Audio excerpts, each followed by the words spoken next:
Hello everyone, I'm Alex Hinton here on Westcast on the Mustang Network. Today we'll be talking about FFA. I'm here with Ms. Darden, the FFA advisor for West Jones, and Evelyn Bello, the president of the West Jones FFA.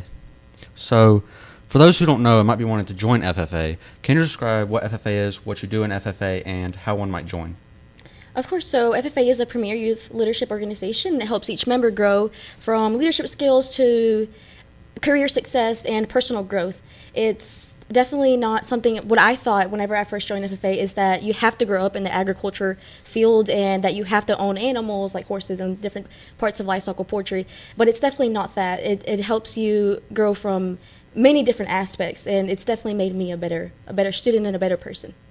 So, when did you become interested in FFA? This is for both of you, and how long have you been doing FFA? Okay, so I'll go first. Okay. I joined FFA when I was in the 8th grade. My ag teacher actually inspired me to become an ag teacher. I was very involved in FFA. I went on to be a state officer and just fell in love with agriculture and FFA. I grew up on a small farm, so I'd always been a part of agriculture. But when I joined FFA, I kind of got to see a different side of agriculture, and that's when I knew that I wanted to become an ag teacher. I wanted to give back to students like my ag teacher had given to me. And Evelyn? For me, it was whenever I had my first ag class, which was ag principles with Miss Darden, and she introduced me to the idea of FFA, and I was like, why not? We had talked about it, we had discussed it, like I said before. I thought that it was more of like you had to own animals and grew up in a farm and stuff, but it's definitely nothing like that. And I came to the conclusion that it was so much more than that, and you had a lot of different other opportunities to participate in FFA. So that's definitely something that intrigued me, and thanks to Ms. Darden and Mr. Parker, I became a member. So, similarly, what is your role in FFA? You're the advisor and you're the president. Yes. What does that entail for both of you? So, an advisor is kind of like a coach.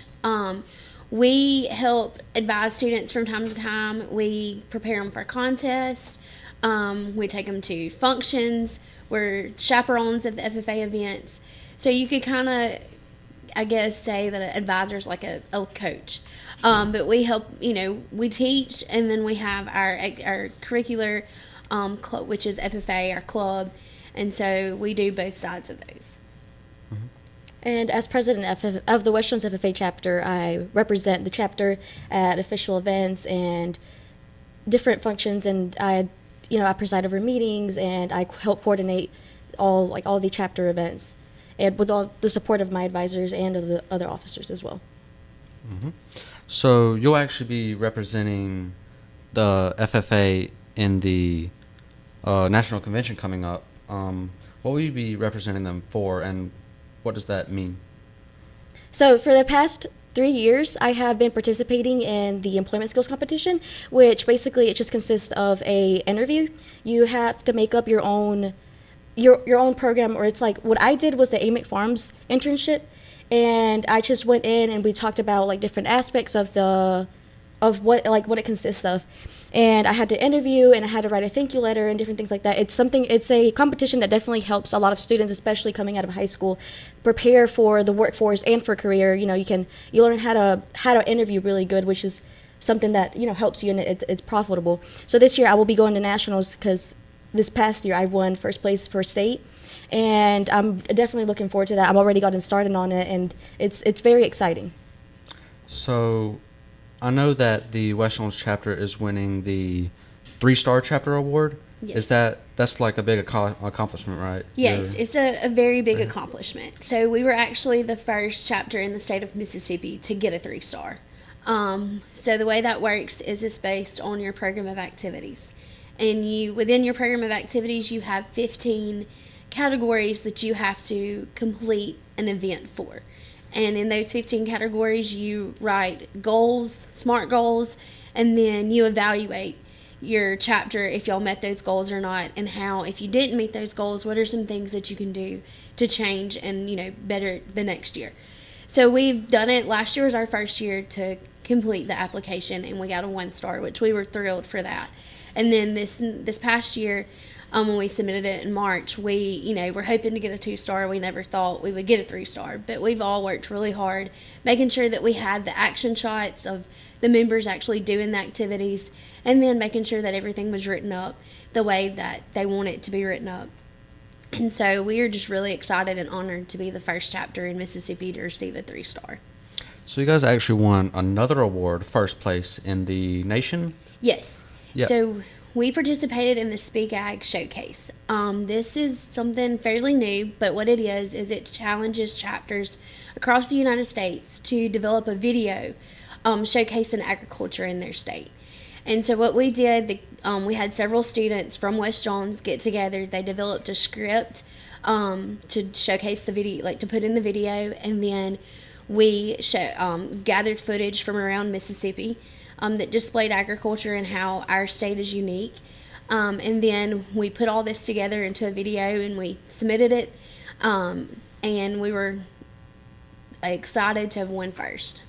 So we actually have that video, which we'll be showing right now. Mississippi agriculture started in faith, sustained in families.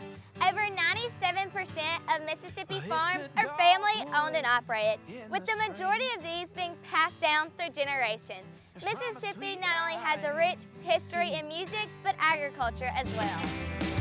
Agriculture in Mississippi makes a significant cultural and economical impact in all 82 counties, with diverse production of agriculture products that range from cotton to catfish. Soybeans in Mississippi are a $1.56 billion industry, with 2 million acres harvested in 2023. Barnum, Mississippi, located in the northeastern part of the state, often referred to as the sweet potato capital of the world, ranking 3rd in the U.S. in sweet potato production. In the western part of the state, along the Mississippi River, is the Delta region, which is home to some of the most fertile soil, where soybeans are grown, catfish swim, and cotton is king. Mississippi's 182 agriculture education programs prepare the next generation of agriculturists by teaching them in a variety of ways, from animal and plant production to agribusiness and mechanics. Whether it's the flatlands of the Mississippi Delta or along the shore of the Mississippi Gulf Coast, there is some aspect of agriculture everywhere in Mississippi. Over 2,000 members are dedicated to making a positive influence in their home and community through their local FFA chapter. As Mississippi is the only state maintaining a junior association, Mississippi offers a unique experience so that younger generations can learn more about agriculture. In the central part of the state, you'll find an abundance of poultry operations. Mississippi ranks 6th in the nation in broiler production with over 1,200 broiler farms. Mississippi ranks number 1 in the United States for farm-raised catfish production, producing more than 65% of the nation's farm-raised catfish. Mississippi ranks 4th in the United States in cotton and cottonseed production. In 2023, 780 cotton farms produced 850,000 bales. For generations, Mississippi agriculture has been fueling the economy, feeding the people, and forging the advancements in agriculture. Oh, that's my Mississippi, y'all.